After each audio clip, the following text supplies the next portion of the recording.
1912 का साल था और दुनिया में जहाज़ों की शान और तकनीक की नई परिभाषा बन रही थी। आरएमएस टाइटैनिक, जो कि उस समय दुनिया का सबसे बड़ा और भव्य पैसेंजर जहाज़ था, इंग्लैंड के ब्लैकपूल डॉक में तैयार हो चुका था। ये जहाज़ अपने समय की तकनीकी अद्भुतता का प्रतीक था। लगभग 269 मीटर लंबा, 28 डेक और 46,000 टन वजन, जिसमें अत्याधुनिक स्टीम इंजन, भारी लिफ्ट और लग्जरी स्वीट्स शामिल थे। टाइटैनिक को अडिग और अविनाशी कहा जाता था, क्योंकि उस समय के डिजाइनरों का दावा था कि ये जहाज कभी नहीं डूब सकता। 10 अप्रैल 1912 को टाइटैनिक का पहला और आखिरी सफर शुरू हुआ। साउथहैम्पटन, इंग्लैंड से न्यूयॉर्क, अमेरिका की ओर ये जहाज अपनी पहली यात्रा पर निकला। इसमें 2200 से अधिक लोग सवार थे। धनी उद्योगपति, उनके परिवार, अमीर यात्री और उस समय के आम लोग। टाइटैनिक में हर तरह की सुविधा थी। बड़े बड़े डाइनिंग हॉल, महंगे sweets, swimming pool, gym, ballroom और यहां तक कि लग्जरी फूड और ड्रिंक की असीमित व्यवस्था। यात्रियों में से कुछ प्रमुख नाम थे: John Jacob Astor, Benjamin Guggenheim, इस्मेरिडा स्टैनली और कई अमीर यूरोपीय परिवार। शुरुआत में सब कुछ सामान्य था। जहाज की विशालता और सुंदरता यात्रियों को मंत्रमुग्ध कर रही थी। डेक पर लोग हवा का आनंद ले रहे थे, डाइनिंग हॉल में संगीत की मधुर धुनें बज रही थीं और अधिकारी जहाज की सुचारू संचालन व्यवस्था में व्यस्त थे।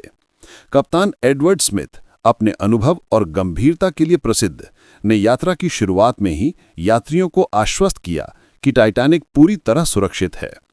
लेकिन 14 अप्रैल 1912 की रात को सब बदल गया।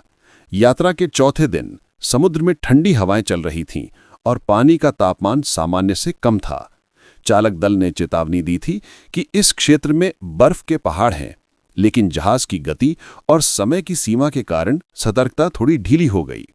रात 11:40 पर कप्तान और चालक दल ने देखा कि आगे एक विशाल बर्फ की चट्टान है। टाइटैनिक ने टकराव से बचने की कोशिश की, लेकिन तेज गति और पानी की दिशा ने जहाज को नहीं रोक पाया और फिर हिंसक टकराव हुआ। जहाज की दाईं तरफ बर्फ की चोटियों से टकराव के कारण 6 डिब्बे क्षतिग्रस्त हो गए। विशेषज्ञों का कहना है कि टाइटैनिक को डूबने से रोकने के लिए डिजाइन किए गए वाटर टाइट डिब्बे केवल 4 डूबने तक सुरक्षित थे और इस टक्कर ने उन्हें पार कर दिया। टकराव के तुरंत बाद यात्रियों में हलचल मच गई। पहले तो कोई समझ नहीं पाया कि यह गंभीर है या सामान्य झटका, लेकिन जैसे ही जहाज में पानी आने लगा, भय का माहौल बन गया। अफसरों ने जीवन रक्षक जैकेट और लाइफ बोट्स तैयार करना शुरू कर दिया, लेकिन टाइटैनिक का डिजाइन और यात्रियों की संख्या देखते हुए केवल आधे से कम लोगों के लिए ही पर्याप्त लाइफ बोट थे। इस दौरान अमीर और उच्च वर्ग के यात्रियों को पहले सुरक्षित करने की योजना बनी, जिससे आम लोग और मजदूर भयभीत हो गए। रात का अंधेरा और ठंडी हवा यात्रियों के डर को बढ़ावा दे रही थी। डेक पर चीख पुकार, घबराहट और हड़कंप मच गया।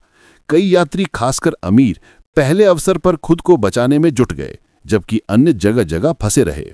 कप्तान एडवर्ड स्मिथ और अधिकारी जहाज को नियंत्रित करने की हर संभव कोशिश कर रहे थे, लेकिन पानी तेजी से जहाज के डिब्बों में भर रहा था।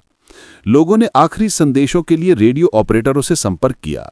टाइटैनिक का एसओएस सिग्नल अंतर्राष्ट्रीय रेडियो पर भेजा गया और पास के जहाजों ने मदद के लिए तुरंत रवाना होना शुरू कर दिया। लेकिन ठंडे समुद्र में पहुंचना आसान नहीं था। यात्रियों की दहशत बढ़ रही थी। लगभग 2 बजे रात के आसपास जब ये स्पष्ट हो गया कि टाइटैनिक डूबने वाला है, डेक पर एक भयावह और घबराहट भरा माहौल फैल गया। पानी तेजी से जहाज के निचले डेक में भर रहा था और लोग समझ गए थे कि अब कोई समय नहीं है। अधिकारी और कप्तान एडवर्ड स्मिथ ने यात्रियों को जीवन रक्षक जैकेट पहनने और लाइफ बोट में सुरक्षित बैठने के लिए निर्देश दिए। लेकिन जैसे ही पानी और हवा की ठंडक बढ़ी, कई लोग घबराहट में डेक पर धकेले जा रहे थे। कुछ यात्री खुद लाइफ बोट की कतार में चढ़ने में सफल हुए, जबकि अन्य लोग भीड़ और हड़बड़ी में पीछे छूट गए। महिलाएं और बच्चे पहले सुरक्षित किए गए, लेकिन पुरुष और श्रमिक वर्ग के कई यात्री समुद्र में डूबने की स्थिति में थे। कुछ ने लाइफ बोट में जगह बनाई, कुछ जहाज के टूटे हुए हिस्सों और लकड़ी के टुकड़ों पर तैरकर अपनी जान बचाई, जबकि कई लोग पानी में गिर गए और बर्फीले समुद्र की ठंडक ने उन्हें मिनटों में कमजोर कर दिया। उस समय समुद्र का तापमान लगभग -2 डिग्री सेल्सियस था और हाइपोथर्मिया तेजी से लोगों की जीवन शक्ति को खत्म कर रहा था। जहाज का विशाल आकार और डूबते हुए डिब्बों की आवाज, साथ ही यात्रियों की चीखें और टकराव की गूंज रात के अंधेरे में एक भयानक सन्नाटा पैदा कर रही थी।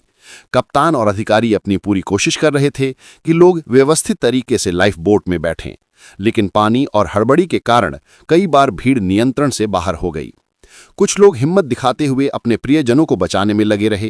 कई पुरुष समुद्र में कूदकर महिलाओं और बच्चों की मदद कर रहे थे, जबकि कुछ यात्री जीवन रक्षक नावों के बीच फंसे रहे और उन्हें उठाने का मौका नहीं मिला।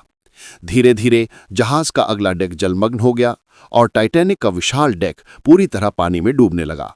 इस दौरान बचाव दल ने रेडियो SOS सिग्नल का जवाब दिया और पास के जहाज कारपेथिया को निर्देशित किया, जो रात भर और सुबह तक बचे हुए यात्रियों को उठाने के लिए रवाना हुआ। समुद्र की ठंडी हवा और अंधेरे की वजह से बचाव अभियान कठिन और धीमा था। कई यात्रियों ने अपने अंतिम क्षणों में जहाज के मलबे और पानी में तैरते हुए प्रियजनों को खोते देखा। करीब 2:20 सुबह टाइटैनिक पूरी तरह समुद्र में समा गया। लगभग 1500 लोग डूब गए और केवल लगभग 705 लोग बच पाए, जिनमें मुख्य रूप से महिलाएं और बच्चे थे। साथ ही कुछ पुरुष भी थे जिन्होंने समुद्र में तैरकर या लकड़ी के टुकड़ों पर चढ़कर अपनी जान बचाई। कारपेथिया जहाज ने उन्हें उठाकर न्यूयॉर्क की ओर रवाना किया और जैसे ही बचे हुए यात्रियों ने जहाज छोड़कर सुरक्षित स्थान पाया, उन्होंने अपनी आंखों से देखी भयानक त्रासदी और विशाल मानव हानि का अनुभव किया। टाइटैनिक की ये डूबने की घटना दुनिया के लिए एक चेतावनी बन गई कि चाहे जहाज कितना भी भव्य और तकनीकी रूप से सक्षम क्यों न हो, इंसानी गलती, प्रकृति की शक्ति और अपर्याप्त सुरक्षा उपाय किसी भी समय बड़ी त्रासदी का कारण बन सकते हैं। इस हादसे के बाद अंतर्राष्ट्रीय समुद्री नियमों में बड़े बदलाव किए गए। सभी जहाज़ों में पर्याप्त लाइफ बोट और रेडियो उपकरण रखना अनिवार्य किया गया। आपातकालीन प्रक्रिया का प्रशिक्षण और सुरक्षा उपाय सख्त किए गए और समुद्री सुरक्षा पर विश्वव्यापी ध्यान केंद्रित हुआ। टाइटैनिक की ये गाथा आज भी इंसानी साहस, तकनीकी महत्वाकांक्षा और समुद्र की शक्ति की मिसाल मानी जाती है। जहाज की डूबने के समय यात्रियों का साहस, उनके आखिरी प्रयास और बचने वालों की कहानी आज भी हर इतिहास प्रेमी और समुद्री सुरक्षा विशेषज्ञ के लिए प्रेरणादायक है। जबकि 1500 से अधिक मृतक यात्रियों की याद हमें मानवता की नाजुकता और प्रकृति के प्रति विनम्रता का पाठ पढ़ाती है।